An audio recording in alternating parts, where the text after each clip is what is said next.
7h20, Pierre de Villeneuve. David Doucan, vous recevez ce matin Olivier Faure, le premier secrétaire du Parti Socialiste. Bonjour Olivier Faure. Bonjour. Est-ce que vous croyez Nathalie Loiseau sincère lorsqu'elle dit qu'elle n'avait pas connaissance de la couleur politique des gens qui étaient sur cette liste syndicale il y a 35 ans et qui était une liste d'un syndicat d'extrême droite? Mais quelle histoire! Quelle histoire! Voilà une femme qui nous dit d'abord qu'elle a perdu la mémoire, qu'elle ne se rappelle pas de cette liste, puis ensuite qui avoue qu'effectivement elle était bien présente, et puis maintenant qui nous explique que ça s'est fait à l'insu de son plein gré.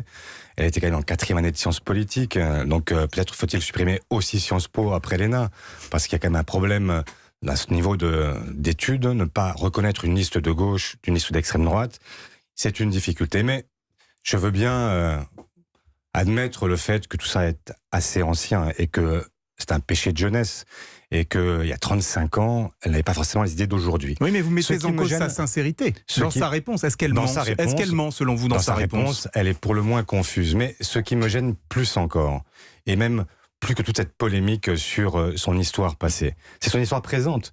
Parce qu'aujourd'hui, c'est cette même candidate qui a expliqué que les migrants faisaient du shopping de l'asile.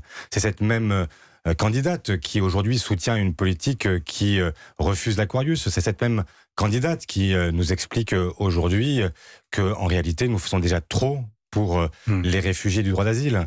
Et donc c'est cette même liste qui fait alliance avec Ciudadanos, qui est un parti espagnol qui fait même alliance avec l'extrême droite en Andalousie. C'est ça qui aujourd'hui pose problème, parce que la difficulté, c'est que La République En Marche s'est présentée comme un rempart face à l'extrême droite. Et en réalité, c'est une démission sur tous les sujets que je viens d'évoquer. Laurent Wauquiez, hier soir, en meeting, a carrément parlé d'elle comme d'une ancienne militante d'extrême droite. Est-ce qu'il va trop loin, brièvement? Militante d'extrême droite, je ne le pense pas. Enfin, en tout cas, je ne le sais pas. Mais encore une fois, ce qui me gêne, c'est moins son passé que son présent. Alors, vous avez, Olivier Faure, un message à votre destination ce matin dans la presse, dans le journal Libération. Jean-Luc Mélenchon lance un appel à la création d'une fédération populaire. C'est pour après les européennes. Hein. Vous avez lu l'interview. Dans son esprit, la France insoumise arrivera en tête des formations de gauche le 26 mai. Et une fois cela accompli, il souhaite un rassemblement de la gauche derrière lui, sur la base du programme L'Avenir en commun de la France insoumise. Que répondez-vous à cela ? D'abord, c'est un aveu d'échec pour Jean-Luc Mélenchon. Il a longtemps refusé jusqu'à l'idée même de rassembler la gauche, parce qu'il considérait qu'il n'était pas de la gauche, mais du peuple. Ensuite, c'est comme toujours, pour toutes celles et ceux qui veulent rassembler, c'est je veux bien rassembler, mais sur mes bases et derrière moi. Et c'est comme ça qu'on n'y arrive jamais. Nous avons, nous, cherché dans cette élection européenne à faire exactement l'inverse, avec Raphaël Glucksmann. Les socialistes se sont accordés sur l'idée que, cette fois-ci, il fallait faire la démonstration de notre capacité à nous unir avec d'autres. Sans succès. Et à le faire. Sans succès à ce stade. Non, pas sans succès. Nous l'avons fait avec Place Publique, avec Nouvelle Donne. Oui. Et nous avons montré qu'il existe un chemin pour celles et ceux qui veulent vraiment se rassembler. Combien de listes de gauche, Olivier Faure, attendez, parce que là, vous dites nous faisons l'effort de les rassemblement, mais ça ne marche pas. Je finis juste. Regardez, il y a Europe Écologie Les Verts, il y a Génération, il y a le Parti communiste avec Yann Brossat.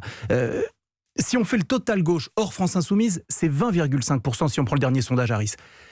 Quel gâchis pour le peuple de gauche. Mais je ne vous le fais pas dire, mais c'est précisément, nous sommes les seuls à avoir ouvert un autre chemin qui est celui du rassemblement avec celles et ceux qui étaient prêts à se rassembler, et nous l'avons fait, y compris en admettant le fait que nous pouvions ne pas être en tête de liste. Ce qui est quand même là aussi un effort que personne n'a réalisé jusqu'ici. C'est rare. C'est même suffisamment rare pour être signalé.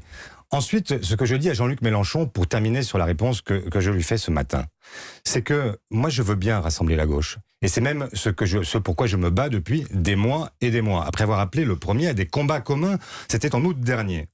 Mais ce que je lui dis aussi, c'est que la gauche, ça n'est pas le populisme. Ça ne le sera jamais.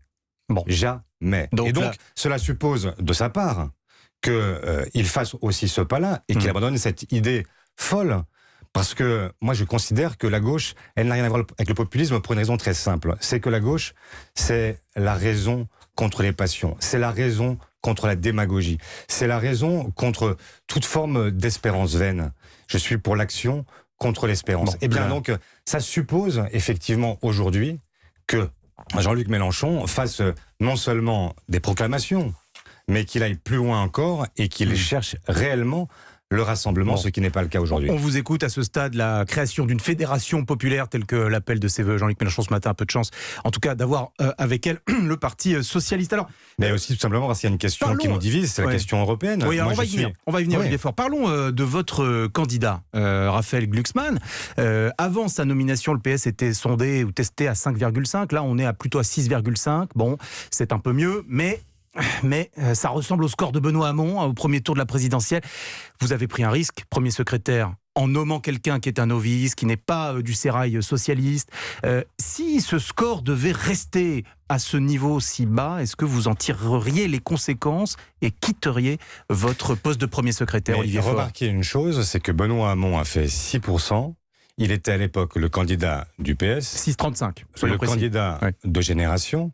Et le candidat des écologistes. Donc comparons ce qui est comparable. Aujourd'hui, nous avons, vous l'avez dit vous-même, un score qui avoisine les 20% si on additionne ces forces-là.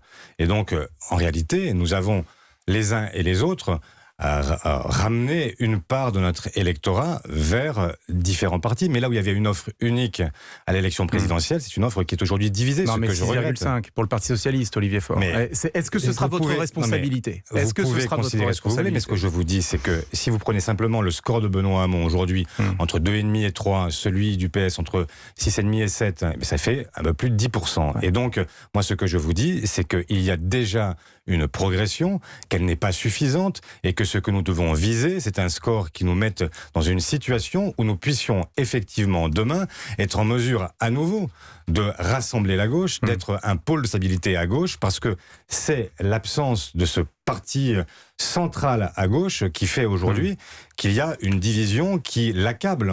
Cette division dont vous parlez à l'instant et qui effectivement coûte cher. Vous restez premier secrétaire quoi qu'il arrive après le 26 mai. Mais bien sûr que le mandat de premier secrétaire dure 3 ans. Pas question pour vous de vous retirer, soyons clairs. Non, il n'y a pas de cette question-là, mais je pense que personne ne la posera d'ailleurs. Alors, je ne suis pas entièrement d'accord. Certains de vos camarades ne vous souhaitent pas que du bien. Je citerai François Hollande, par exemple, qui a déclaré récemment « Après les européennes, il y aura une nécessité de redonner une perspective et une consistance au mouvement socialiste ». Bon, quand on lit le Hollande, on a compris que vous étiez visé. Vos camarades parmi les plus éminents, ancien président de la République, ancien Premier ministre, on a l'impression qu'ils souhaitent votre échec. Ce serait regrettable, non ? Moi, je souhaite au contraire la réussite collective. Et ce pourquoi je me bats depuis 1 an que je suis premier secrétaire, c'est précisément cela. Et non seulement la réussite du parti que je dirige, mais plus largement, je souhaite la réémergence d'une gauche de gouvernement, d'une gauche européenne, d'une gauche sociale, d'une gauche écologique. Parce que les défis qui sont devant nous et qui sont ceux des grandes mutations à venir sur le plan du travail, sur le plan environnemental, ces grandes mutations-là n'attendront pas. Et donc, soit nous sommes en mesure de présenter une offre qui est une offre crédible et qui permet effectivement aux Français de se ressentir représentés par nous. Et effectivement, ces cas-là, nous aurons la possibilité d'incarner une alternance. Soit nous laisserons se prolonger ce faux débat qui existe aujourd'hui entre l'extrême droite et les libéraux d'Emmanuel Macron. Alors, ce que je ne souhaite pas. Emmanuel Macron, justement, demain soir, grande conférence de presse et la sortie du grand débat national. Enfin, certains diraient. Est-ce que vous en attendez quelque chose de cette conférence de presse, vous, premier secrétaire du Parti socialiste, Olivier Faure ? Eh bien, j'en attends effectivement une chose, c'est que nous avons tous lu l'allocution qu'il aurait dû prononcer lorsque Notre-Dame s'est mise, hélas, à brûler. Qui a largement fuité dans la presse, on le rappelle. Qui a plus que fuité, nous avons tous lu l'allocution complète. Nous savons très bien de ce qu'il était prévu qu'ils disent. Donc, par exemple, travailler plus. Rien sur la justice fiscale. Baisser les impôts. Rien sur la justice sociale. Rien sur la justice climatique. Justice fiscale, il dit qu'il veut baisser les impôts des classes moyennes. Non, il dit effectivement qu'il veut en réalité faire payer par les classes moyennes ce qu'il est prêt à leur attribuer. C'est-à-dire qu'il est prêt à leur faire baisser les impôts, en échange de baisse des services publics, en échange ensuite... Il parle d'une baisse de la dépense publique. Baisser la dépense publique ne signifie pas forcément amoindrir les services publics. On peut avoir de meilleurs services publics, peut-être moins coûteux. Peut-être que vous êtes magicien, moi je ne le suis pas. Et donc quand on baisse les impôts, et qu'on dit qu'en même temps on baisse la dépense publique, ça veut dire quelque chose. Ça veut dire qu'on cherche à amenuiser les services qui sont rendus, et notamment à celles et ceux qui n'ont pas d'autre richesse que les services publics. Et donc, la question qui est posée, et à laquelle il ne répond pas dans son propre discours, c'est qu'il ne dit pas comment il fait. Est-ce qu'on veut moins de policiers? Est-ce qu'on veut moins d'infirmières? Est-ce qu'on veut moins d'enseignants, par exemple? Rien n'est dit. À chaque fois, c'est toujours le grand flou. Et d'ailleurs, c'est toute la droite qui a ce discours-là, qui dit les uns et les autres, on va baisser de 20 milliards. Enfin, c'est la surenchère sur la baisse des dépenses publiques, mais personne ne dit jamais ce qu'il est prêt à faire baisser. Et en même temps, ce sont les mêmes qui disent mais il faudrait davantage de policiers, il faudrait davantage d'enseignants, il faudrait qu'on puisse dédoubler les classes partout, etc. Oui. Donc tout ça n'a pas de sens. Gouverner, c'est rendre des arbitrages. Olivier Faure, le premier secrétaire du Parti Socialiste, merci d'avoir été notre invité ce matin sur Europe 1.